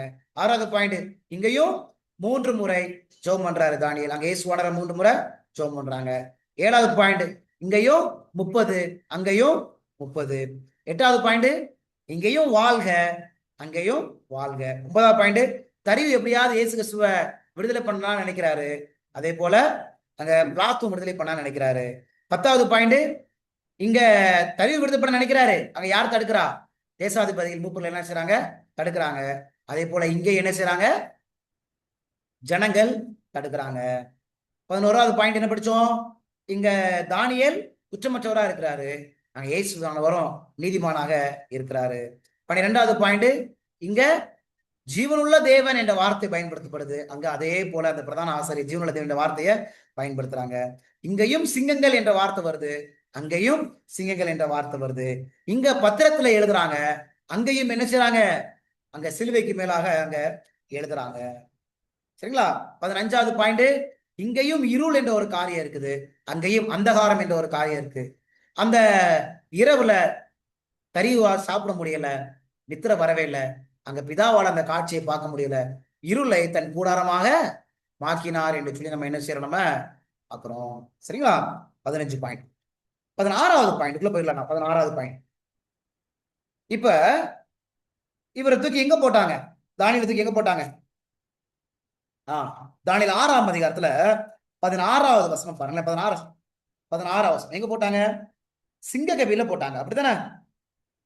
அப்பொழுது ராஜா கட்டளையிட அவர்கள் தானியேலை கொண்டு வந்து அவனை சிங்கங்களின் கபியிலே போட்டார்கள். இருக்குதுங்களா? சிங்கங்களின் கபியில போட்டாச்சு. சரிங்களா? இப்ப இயேசு கிறிஸ்துவ எங்க வைத்தாங்க? லூக்கா 23:53வது வசனம். லூக்கா 23:53 வசனம். அதை இறக்கி மெல்லிய துப்பட்டியிலே சுற்றி கண்மலையில் வெட்டப்பட்டதுமாய் ஒரு காலம் ஒருவனும் வைக்கப்பட்டதுமாயிருந்த ஒரு கல்லறையிலே வைத்தான். இப்ப அங்க சிங்க கெபியில போட்டாங்க, அப்படித்தானே? இங்க கல்லறை. இப்ப கல்லறைக்கு இன்னொரு வார்த்தை இருக்கு, வேதாந்தத்துல படிச்சிருக்கீங்களா? அங்க கெபின் தானே இருக்கு, சிங்கலின் கெபியில போட்டான். இங்க கல்லறை தானே இருக்கு. கல்லறைக்கு இன்னொரு வார்த்தை லாசருவ. லாசருவ எங்க வச்சாங்க? கல்லறையில வச்சாங்க. ஆனா இன்னொரு வார்த்தை வருது பாருங்க, யோவான் 11:38. யோவான் 11:38 வசனம் பாருங்க. யோவான் 11:38. அப்பொழுது இயேசு மறுபடியும் தமக்குள்ளே கலங்கி கல்லறை இடத்துக்கு வந்தார், அது ஒரு குகையா இருந்தது. அப்படித்தானே? இப்ப கல்லறைக்கு இன்னொரு பேர் என்னது? குகை. இருக்குதுங்களா இல்லையா? சரிங்களா? அப்ப தானியேலை சிங்க கபியில போட்டாங்க, அங்க இயேசு கல்லறையில போட்டாங்க, அப்படின்னு என்ன அர்த்தம்? குகையில போட்டாங்க அப்படின்னு அர்த்தம். வசனம் யோவான் 11:38 வசனம். யோவான் 11:38 வசனம். அப்ப 2 இடத்துலயும் குகை குகைன்னு வருதா? சரிங்களா? 2 இடத்துலயும் குகை குகை என்று வருது. சரி, இப்ப கல்லறையில போட்ட உடனே, அதாவது தானியேலை சிங்க கபியில போட்ட உடனே என்ன செஞ்சாங்க? தானியேல் 6ஆம் அதிகாரம் 17வது வசனம். தானியேல் 6:17 என்ன செஞ்சாங்க? ஒரு கல் கெபினுடைய வாசலின் மேல் கொண்டு வந்து வைக்கப்பட்டது. வச்சாங்க இல்லையா? ஒரு கல்லை கொண்டு வச்சாங்க. இப்ப ஏசப்பாவை கல்லறைக்குள்ள வச்ச பிறகு என்ன செஞ்சாங்க? அங்கேயும் கல்லை வச்சாங்களா? மத்தேயு 27:66 வசனம். மத்தேயு 27:66 வசனம் பாருங்களேன். அவர்கள் போய் கல்லுக்கு முத்திரை போட்டு காவல் வைத்து கல்லறையை பத்திரப்படுத்தினார்கள். பாத்தீங்களா?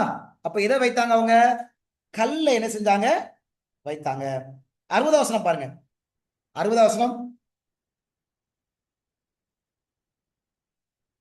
மத்தேயு 27:60 பாருங்க. தான் கண்மலையின் வெற்றிருந்த தன்னுடைய புதிய கல்லறையிலே அதை வைத்து கல்லறையின் வாசலில் ஒரு பெரிய கல்லை புரட்டி வைத்து போனான். பாத்தீங்களா? ஒரு பெரிய கல்லை வச்சாங்களா? அப்ப அங்கேயும் பெரிய கல்லை வைத்தாங்க, இங்கேயும் பெரிய கல்லை வைத்தாங்க. சரி, வேற என்ன செஞ்சாங்க? அந்த கல்லை வச்சப்பறம் என்ன செஞ்சாங்க? தானியேல் 6:17. தானியேல் 6:17 ஒரு கல் கெபியுடைய வாசல் மேல் கொண்டு வந்து வைக்கப்பட்டது. தானியேலை பற்றிய தீர்மானம் மாற்றப்படாதபடிக்கு ராஜா தன் மோதிரத்தினாலும் தன் பிரபுக்களின் மோதிரத்தினாலும் அதன் மேல் முத்திரை போட்டான். முத்திரை போட்டான் இருக்கா? இப்ப அங்கேயும் முத்திரை போட்டாங்களா இல்லையா? தானியேல் 6:17 சரிங்களா? முத்திரை போட்டான். அங்கேயும் முத்திரை போட்டாங்களா? மத்தேயு 27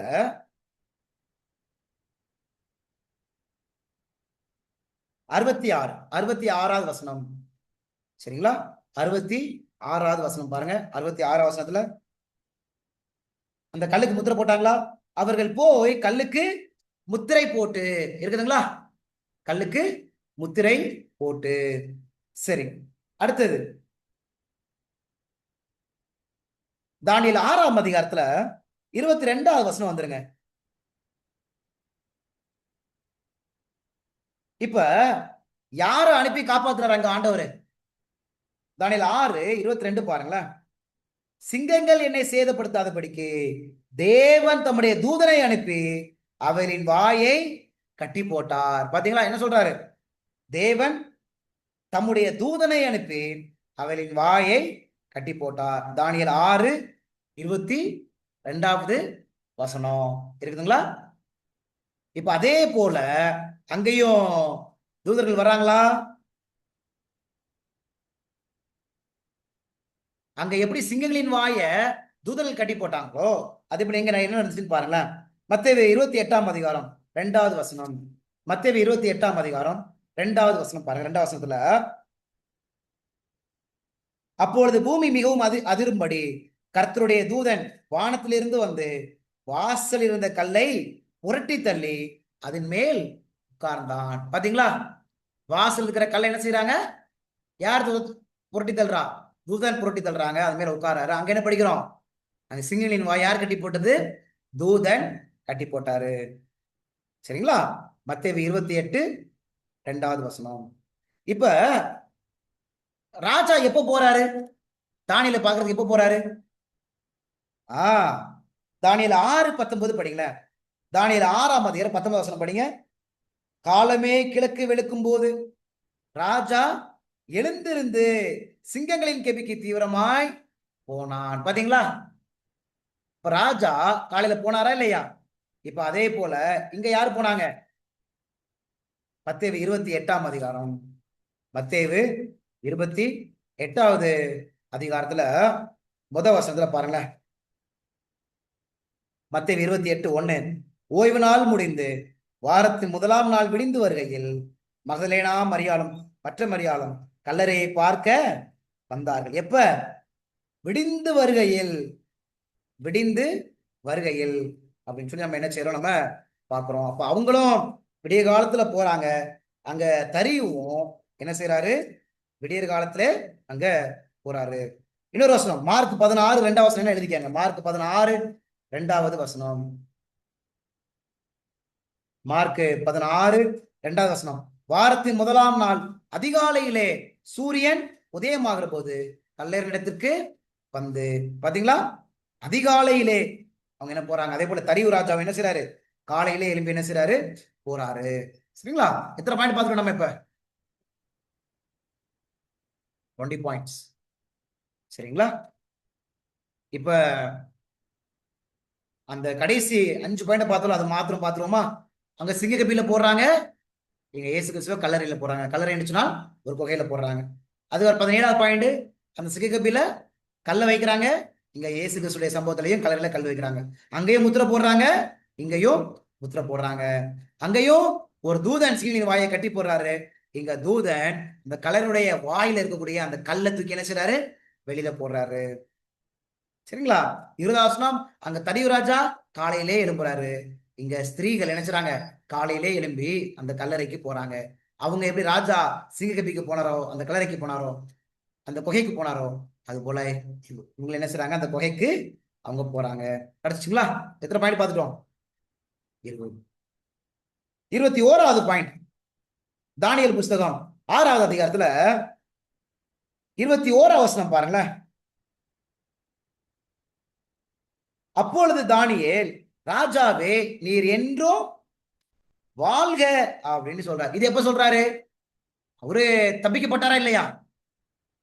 சிங்கங்கள் அவங்களை என்ன செய்யல? கடிக்கல. இப்ப அதே போல இயேசு கிறிஸ்துவானவர் இந்த வாழ்க்கைக்கு வித்தியாசம் இருக்கு. இந்த வாழ்க்கை எப்ப வருது? சிங்கங்களுடைய கெபினுடைய தப்பிக்கப்பட்ட பிறகு, அதாவது சிங்கத்தின் வாயிலிருந்து தப்பிக்கப்பட்ட பிறகு. இன்னும் அவர் கெபிலிருந்து வெளியில வரல, சிங்கத்தினுடைய வாயிலிருந்து தப்பிக்கப்பட்ட இந்த வார்த்தை என்ன வருது? 2 பேரும் பேசுறாங்க, வாழ்க அப்படின்னு என்ன செய்றாங்க? பேசுறாங்க. இப்ப இதே மாதிரி இதுக்கு அப்புறம் வாழ்க என்ற வார்த்தை வருதா? இயேசுவானவர் அவரு அந்த கல்லறையில இருந்து வெளியே வந்த பிறகு அந்த வாழ்க என்ற வார்த்தை வருதா அப்படின்னா வரும் பாருங்களேன். மத்தேயு 28 9வது வசனம். மத்தேயு 28ஆம் அதிகாரத்துல 9வது வசனம் பாருங்க. அவர்கள் அவருடைய சீஷர்களுக்கு அறிவிக்க போகிற போது இயேசுதாமே அவர்களுக்கு எதிர்பட்டு வாழ்க என்றார். இருக்குதுங்களா? என்ன வார்த்தை வருதா? பாத்தீங்களா? சிலுவைக்கு முன்னாடியே வாழ்க, சிலுவைக்கு அப்புறமும் வாழ்க. சிங்கபில பேரோட போறதுக்கு முன்னாடியும் வாழ்க, சிங்கபில அவர் தப்பிச்ச பிறகும் அங்க என்ன இருக்குதாங்க? வாழ்க என்ற வார்த்தை வர்றத நம்ம பார்க்க முடியும். சரிங்களா? சரி, அடுத்த வார்த்தை என்ன ஒரு காரியத்தை அவர் சொல்றாரு? தானியேல் 6ஆம் அதிகாரத்துல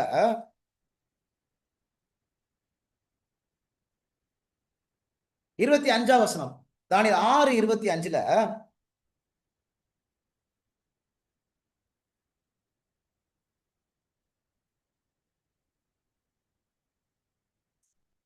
பின்பு ராஜாவாகிய தரியு தேசம் எங்கும் குடியிருக்கிற எல்லா ஜனங்களுக்கும் சாதியாருக்கும் பாஷைகள் எழுதுறது என்னவென்றால், உங்களுக்கு சமாதானம் பெருக கிடவுது.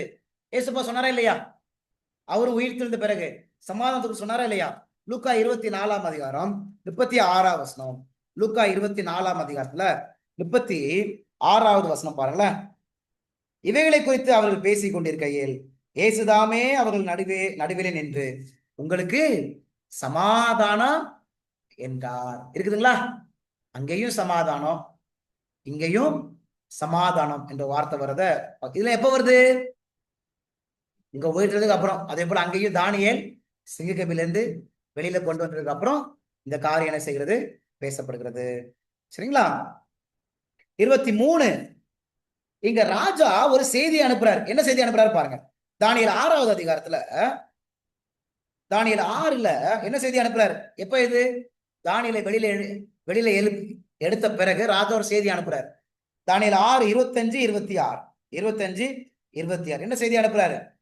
பின்பு ராஜாவாகிய தரியு தேசம் எங்கும் குடியிருக்கிற எல்லா ஜனங்களுக்கும் ஜாதியாருக்கும் பாஷைக்காரருக்கு எழுதுவது என்னவென்றால், உங்களுக்கு சமாதானம் பெருக கடவுள் அப்படின்னு ஒரு செய்திய எங்கெல்லாம் அனுப்புறாரு? யாருக்கு அனுப்புறாரு? எல்லா தேசங்களுக்கும் ஜாதியாருக்கும் பாஷைக்காரருக்கும் செய்தி போகுது. இப்ப ஏசப்பா என்ன சொன்னாங்க? மத்தேயு 28ல என்ன சொன்னாங்க?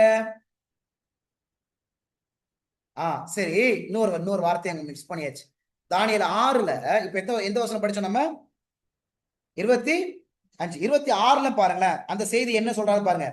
என் ராஜ்யத்தின் ஆளுகைக்குள் எங்கும் உள்ளவர்கள் யாவரும் தானியேலின் தேவன் முன்பாக நடுங்கி பயப்பட வேண்டும் என்று என்னாலே தீர்மானம் பண்ணப்படுகிறது. அவர் ஜீவனுள்ள தேவன், அவர் என்றென்றைக்கும் நிலைத்திருக்கிறவர், அவருடைய ராஜ்யம் அழியாதது, அவருடைய கர்த்தத்துவம் முடிவு பரியந்தமும் நிற்கும் அப்படின்னு சொல்றாரா? இதே மாதிரி வார்த்தை இங்க வருதா? மத்தேயு 28ல 25, 26 இங்க ஒரு செய்தி போகுதா இல்லையா? ஏசப்பா சொல்றாங்கல்ல 18, 19, 20. மத்தேயு 28ஆம் அதிகாரம் 18, 19, 20. அங்கேயும் ஒரு செய்தி, இங்கேயும் ஒரு செய்தி. என்ன செய்தி போகணும்? அப்பொழுது இயேசு சமீபத்தில் வந்து அவர்களை நோக்கி, வானத்திலே பூமியிலும் சகல அதிகாரமும் எனக்கு கொடுக்கப்பட்டிருக்கிறது.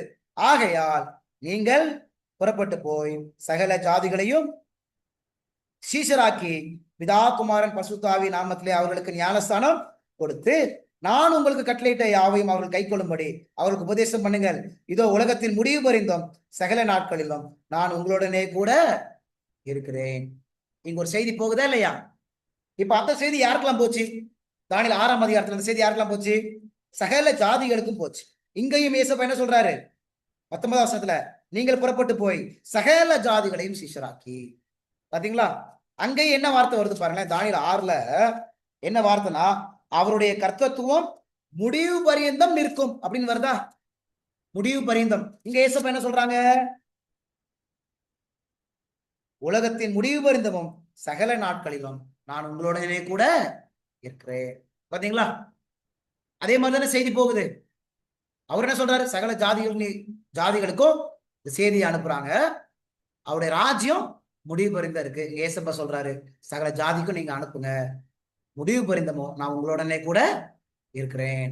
சரிங்களா? எத்தனை படிச்சாச்சு? 23. கடைசி பாயிண்ட். இப்ப இவங்களுக்கு என்ன நடந்துச்சு? தானியேல் 6ஆம் அதிகாரத்துல யாரெல்லாம் சதி மோசம் பண்ணி குற்றம் சுமத்தி தானியேலை கெபியில போட்டாங்களோ அவங்களெல்லாம் என்ன நடந்துச்சு? 24ஆம் வசனத்துல, தானியேலின் மேல் குற்றச்சாட்டின மனுஷரே வென்றால் ராஜா கொண்டு வர சொன்னான். அவர்களையும் அவர்கள் குமாரரையும் அவர்கள் மனைவிகளையும் சிங்கங்களின் கெபியிலே போட்டார்கள். அவர்கள் கெபியின் அடியிலே சேரும் முன்னே சிங்கங்கள் அவர்கள் மேல் பாய்ந்து அவர்கள் எலும்புகளை எல்லாம் நொறுக்கி போட்டது. இருக்குதுங்களா? Wicked Detroit. இங்க துன்மார்க்கர்கள் என்ன செய்யப்படுறாங்க? கொல்லப்படுறாங்க. தானியேலை யாரெல்லாம் சிங்கப்பையில போட்டாங்களோ அவங்க எல்லாம் கொல்லப்படுறாங்க.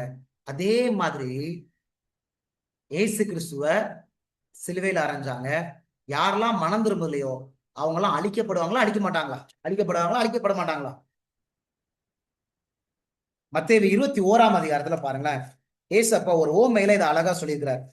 மத்தேயு 21ஆம் அதிகாரம் 1ஆம் அதிகாரத்துல ஒரு ஓமையில வரும்போது சொல்றாரு பாருங்க.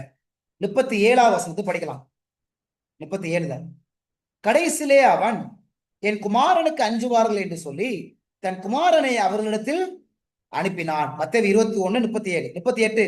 தோட்டக்காரர் குமாரனை கண்டபோது இவன் சுதந்திரவாளி, இவனை கொன்று இவன் சுதந்திரத்தை கட்டிக்கொள்வோம் வாருங்கள் என்று ஒருவர் சொல்லிக்கொண்டு அவனை பிடித்து திராட்சை தோட்டத்திற்கு புறம்பே தள்ளி கொலை செய்தார்கள். அப்படித்தானே? யார? குமாரனை.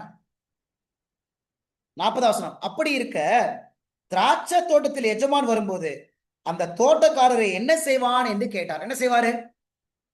அடுத்த வசனம் 41. அதற்கு அவர்கள் அந்த கொடியரை கொடுமையாய் அழித்து ஏற்ற காலங்களில் தனக்கு கனிகளை கொடுக்கத்தக்க வேற தோட்டக்காரருக்கு திராட்சை தோட்டத்தை குத்தகையாக கொடுப்பான் என்றார்கள். கிடைச்சிச்சா?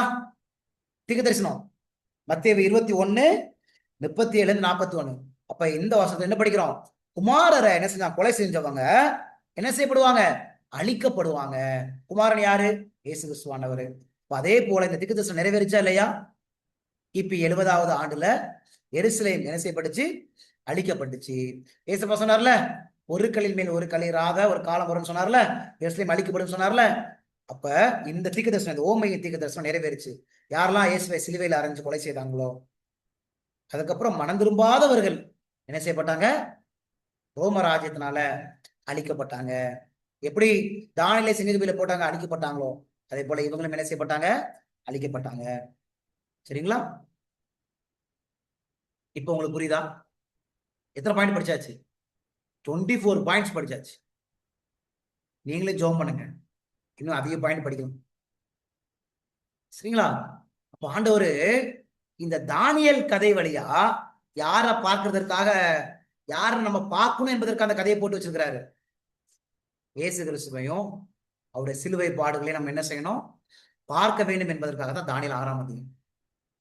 தீர்க்க தரிசனம் என்பது ஏதோ வெறும் எதிர்காலத்தை மாத்திரம் சொல்லக்கூடிய ஒரு காரியம் அல்ல. தீர்க்க தரிசனம் என்பது இயேசுவையும் அவருடைய பாடுகளையும் சொல்லக்கூடிய ஒரு காரியம் தான் இந்த தீர்க்க தரிசனம். சரிங்களா? ஒரே ஒரு பாடத்தை மட்டும் பார்த்து ஓடிடும். என்ன பாடம் அப்படின்னா, இந்த வசனத்தை நம்ம படிச்சோம். தானியேல் 6ஆம் அதிகாரத்துல படிச்சோம். என்ன படிச்சோம்? இப்ப தானியேல் சிங்கப்பையில போட்டாங்க, தானியேல் வெளியில வந்தாரு. இப்ப ராஜா, எந்த ராஜா? மேதிய பெர்சியா ராஜா. யாரு?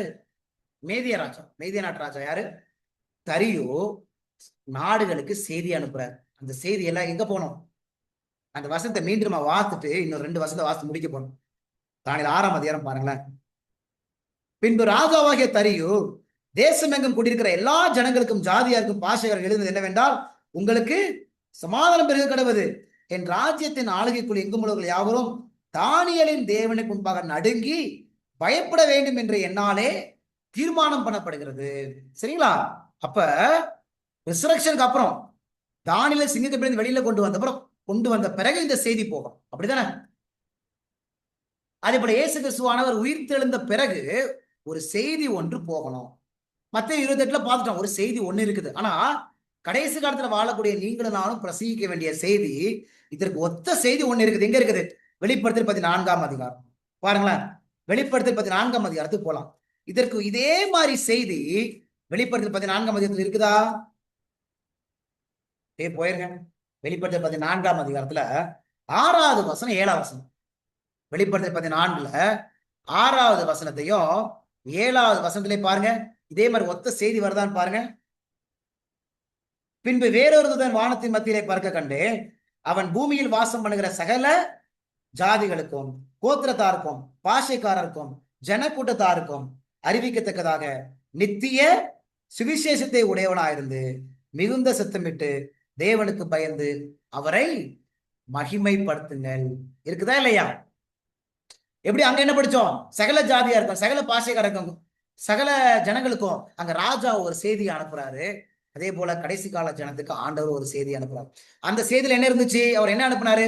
எல்லா ஜனங்களும் தானியேலின் தேவனுக்கு பயந்து நடுங்க வேண்டும் அப்படின்னு ஒரு செய்தி அனுப்புறாரா? இங்கேயும் கடைசி காலத்து ஜனத்துக்கு என்ன செய்தி? 7வது வசனத்துல மிகுந்த சத்தமிட்டு தேவனுக்கு பயந்து அவரை நீங்க என்ன செய்யுங்க? மகிமைப்படுத்தும். தேவனுக்கு பயப்படுங்கப்பா, தேவனுக்கு பயப்படுங்கப்பா அப்படின்னு ஒரு செய்திய அங்க என்ன செய்யறாரு? அனுப்புறாரு. தேவனுக்கு பயப்படுதல் என்ற செய்தி கடைசி காலத்துல போகணும். யாருக்கெல்லாம் போகணும்? சகல ஜாதிக்கும் சகல கூட்டத்தாருக்கு போகணும். யார் அந்த செய்தியை அறிவிப்பா? இந்த தரியு சிங்ககபியின் அனுபவத்தை அவரு அனுபவிச்சதுனால அந்த செய்தியை அனுப்புறாரு. அப்படிதானே? யாரெல்லாம் நாமும் கூட சிங்ககபி எதை குறிக்குது? கிறிஸ்துவனுடைய மரணம், அந்த சிலுவை. அதை யாரு அனுபவிச்சிருக்காங்களோ அவங்களும் எந்த செய்தியை கொடுப்பாங்க? இந்த செய்தியை கண்டிப்பா கொடுப்பாங்க. சரிங்களா? தரிவை போல தரிவு ஆள தாங்க முடியல. என்னடா இப்படிப்பட்ட தேவனா, ஜீவனுள்ள தேவனா, சிங்கங்களிலிருந்து காப்பாற்றக்கூடிய ஒரு தேவன் ஒருத்தர் இருக்கிறாரா அப்படின்னு அதை யோசிக்கும் போது சகல ஜாதிகளும் சுவிசேஷம் போகணுப்பா, சகல ஜாதிகளும் இந்த அற்புதத்தை புரிஞ்சுக்கணும்னு சொல்லி சகல ஜாதிகளும் எழுதி அனுப்புறாரு. அது நீங்களும் நானும் இயேசுனுடைய சிலுவை மரண செய்திய, அந்த பாடு செய்திய, அது ஒரு நற்செய்தியா நம்ம உணர்ந்து அதை அனுபவிச்சோம் என்று சொன்னா நாமும் செய்தி அனுப்புவோம். எந்த செய்தி அனுப்புவோம்? தேவனுக்கு பயந்து அவரை நீங்க என்ன செய்யுங்க? மகிமைப்படுத்துங்க. தேவனுக்கு பயப்படுதல்லாம் என்ன? ஏசாயா 50வது அதிகாரம். தேவனுக்கு பயப்படுதல் என்ன? ஏசாயா 50ஆம் அதிகாரம் 10வது வசனம். ஏசாயா 50 10வது வசனம் முக்கியமான ஒரு வசனம். இதை வாசித்து முடிக்க போறோம். உங்களில் எவன் கர்த்தருக்கு பயந்து அவருடைய தாசனின் சொல்லை கேட்டு தனக்கு வெளிச்சம் இல்லாததனால் இருட்டிலே நடக்கிறானோ அவன் கர்த்தருடைய நாமத்தை நம்பி தன் தேவனை சார்ந்து கொள்ள கடவன். தன் தேவனை சார்ந்து கொள்ள கடவன். இப்ப கர்த்தருக்கு பயப்படுதல்லாம் என்னது?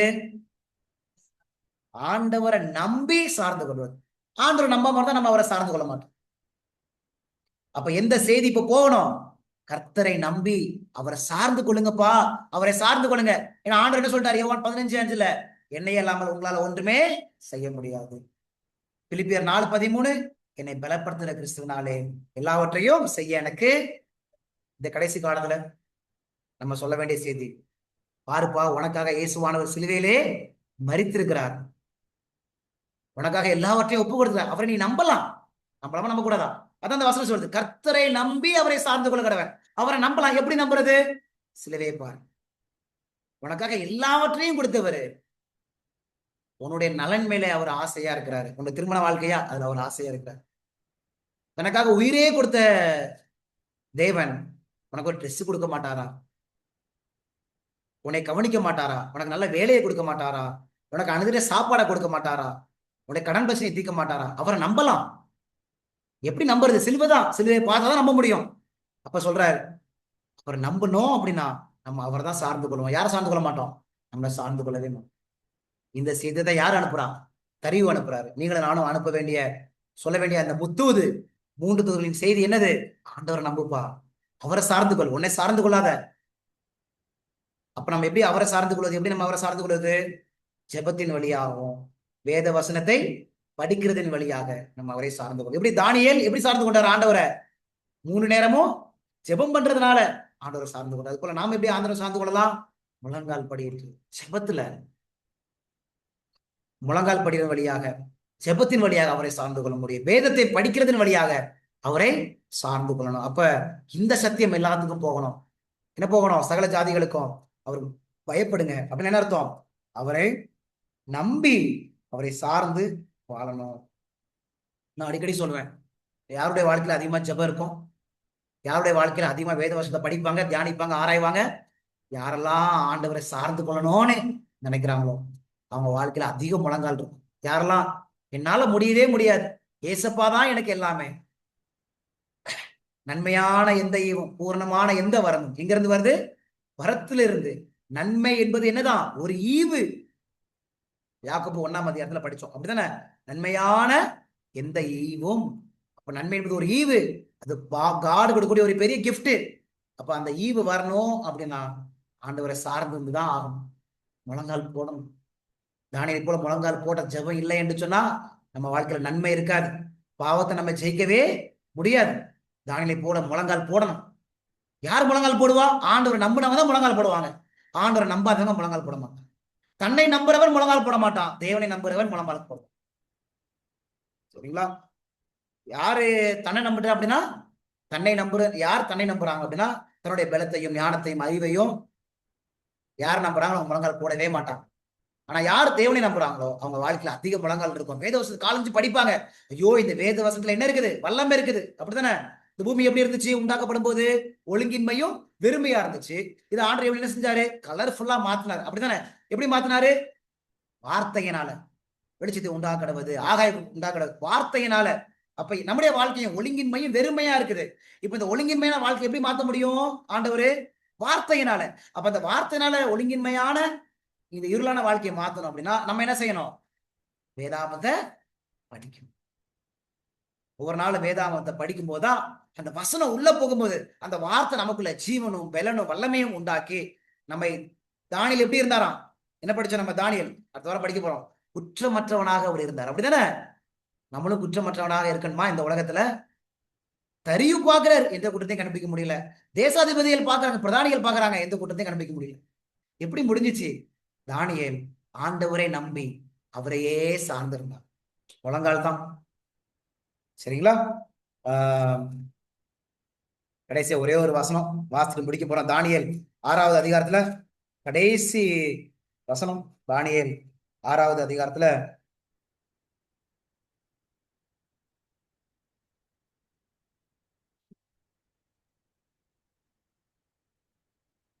28வது வசனம். தரியுவின் ராஜபர காலத்திலும் பெர்ஷியனாகிய கோரேசுடைய ராஜபர காலத்திலும் தானியேலின் காரியம் ஜெயமா இருந்தது. எப்படி முடிஞ்சிச்சு? ஜெயமா இருந்தது. எப்படி? ஆண்டவரை நம்பி அவன் சார்ந்திருந்தான். இது யாரு புரிஞ்சுக்கிட்டா? தரியு புரிஞ்சுக்கிட்டாரு. எப்பா, தானியேல் ஆண்டவரை நம்பி சார்ந்ததுனாலதான் ஜெயமா இருக்காரு. அது மாதிரி இந்த சகல ஜாதிகளும் எந்த செய்தி புரிஞ்சுக்கணும்? தேவனுக்கு பயப்படுதல் என்றால் என்ன, கர்த்தரை நம்பி சார்ந்து வாழ்தல் என்றால் என்ன, இந்த செய்தியை சகல ஜாதியிலும் புரிஞ்சுக்க வேண்டும் என்பதற்காக தரியு எழுதுறாரு. இன்னைக்கு நம்ம இந்த மாதிரி பிரசங்கம் பண்றோமா? தரியு போல சகல ஜாதிகளுக்கும் எழுதி அனுப்புறோமா? தேவனை நம்புங்க. சரிங்களா? சிலுவையை பார்ப்போம். சிலுவையை பார்க்கும் பொழுது கர்த்தரை நம்பக்கூடிய குணம் வரும். கர்த்தரை நம்பும் போது அவரை நம்ம என்ன செய்வோம்? சார்ந்து கொள்வோம். அவரை சார்ந்து கொள்வதற்கு கர்த்தர் உதவி செய்வராக. ஒரு பெரிய நீடு, ஒரு பெரிய மாபெரும் தேவை என்ன தெரியுமா? ஒரு மாபெரும் தேவை ஆண்டவரை சார்ந்து வாழ்வதுதான் ஒரு மாபெரும் தேவையே. அதுதான் இன்னைக்கு ஜனம் புரிஞ்சு கொள்ளாம இருக்கு. ஏன் பாவத்தை ஜெயிக்க முடியல? ஆண்டவரை சார்ந்து கொள்ள முடியல. ஏன் துன்பத்தின் காலத்துல ஆண்டவருக்கா நிக்க முடியல? ஜெபிக்க தெரியல. சவுல் துரத்துறாரு தாவீதை. எப்படி நிக்க முடிஞ்சிச்சு? மான்கள் நீரோட வாஞ்சிக்கிறது போல என் ஆத்மா அவர் மேல வாஞ்சாரு. இது எப்ப பாடினாரு? வனாந்தரத்துல எல்லாரும் துரத்துறாங்க. ஆனா அவர் கண்ணுல எங்க இருக்குது? ஆண்டவர், ஆண்டவர் தான். அப்படியே வாஞ்சிக்கிறார். ஆண்டவரை என் ஆத்மா மேல வாஞ்சியா இருக்கிறது. அப்ப துன்பங்கள், கஷ்டங்கள் நம்மை சூழ்ந்து கொண்டிருக்கும் போது, பாசான் எருதுகள், காளைகள் நம்மை சூழ்ந்து கொண்டிருக்கும் போது, சிங்கங்கள் நம்மை சூழ்ந்து கொண்டிருக்கும் போது, நம்முடைய கண்கள் ஆண்டவர் மேல, ஆண்டவரே மான்கள் நீரோட வாஞ்சிக்கிறது போல என் ஆத்மா மேல வாஞ்சிக்கிறது என்று சொல்லி ஜெபத்திலையும் முழங்காலையும் நம்ம தரித்திருப்போம் என்று சொன்னா, எப்படி தானியருடைய வாழ்க்கை ஜெயமா இருந்ததோ, கர்த்தர் நம்மையும் நினைச்சுவாரு ஜெயமுள்ளவனாக மாற்றுவார். கர்த்தர் நமக்கு அந்த அனுபவத்தை, கர்த்தரை நம்பி சார்ந்து கொள்ளுடைய வாழ்க்கை, அதுக்கு ஒரே வழி சிலுவைதான். சிலுவையை பார்த்தாதான் ஆண்டவரை நம்புவோம். அவரை அந்த சிலுவையின் அனுபவத்துக்குள்ளாக நம்ம கடந்து போய் அவரை நம்பி அவரை சார்ந்து கொள்ளுடைய வாழ்க்கை கர்த்தர் நமக்கு தருவாராக. தேவன் நம்மை ஆசீர்வதிப்பாராக. ஆமென்.